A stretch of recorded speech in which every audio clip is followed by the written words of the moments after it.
कई महीनों के बाद मैं आज काम से छुट्टी ले रहा हूँ।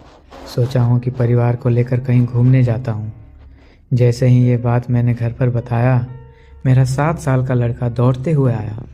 पापा, आप बड़े दिनों के बाद फुर्सत में मिले हो तो मैं आपको एक कविता सुनाना चाहता हूँ। मैं जब तक सोकर उठता हूँ आप अपने संघर्ष को जाते हो। बिन हेलमेट के ही पापा आप अपना दोपहिया चलाते हो। टीवी पर देखे पहले के सारे घटना दोहराता हूँ। अब कोई दुर्घटना देखते ही कुछ सोच के मैं डर जाता हूँ। लोगों से आगे निकलने की हमारी तो ऐसी मानसिकता है। बिन देरी के ही बेवजह वो सड़कों पर रेस में दिखता है। इस रेस के नशे में घर भूला इस बात को याद दिलाता हूँ।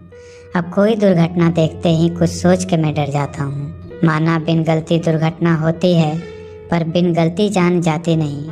हेलमेट और सीट बेल्ट दोनों ही सेफ्टी के ढाल लगाते नहीं। दुर्घटना में अक्सर मृत्यु उन लोगों का ही पाता हूँ। अब कोई दुर्घटना देखते ही कुछ सोच के मैं डर जाता हूँ। परिवार का वो मुखिया था कल हादसे में जो गुजर गया। ओवर स्पीड के चलते जो हाईवे पर ही बिखर गया। अनाथ हुआ सहपाठी मेरा, उसे देखकर सहम जाता हूँ। अब कोई दुर्घटना देखते ही कुछ सोच के मैं डर जाता हूँ।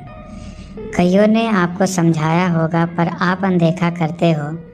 उनसे तो मोहब्बत नहीं है, पर मुझसे तो मोहब्बत करते हो। आप सुबह भले ही ना मिलो, पर संध्या में राह तकता हूँ। अब कोई दुर्घटना देखते ही कुछ सोच के मैं डर जाता हूँ। बेटे की बातों से मैं तो खुद की नज़रों में गिर गया। बेटे की इस कविता से मैं गहन सोच में डूब गया।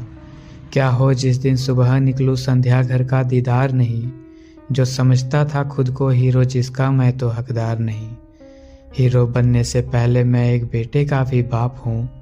जो संग मेरे चल रहे उसका हर एक त्योहार हूँ। सहारा हूँ जिन सूखे पत्तों का, वो उनसे पहले टूटे ना। एक छोटा भाई है मेरा, मुझसे कभी भी रूठे ना। प्रण लेता हूँ अब से इन रिश्तों को मैं बचाऊंगा। मेरे बेटे की सीख अब मैं सबको ही सिखलाऊंगा। मेरे बेटे की सीख अब मैं सबको ही सिखलाऊंगा।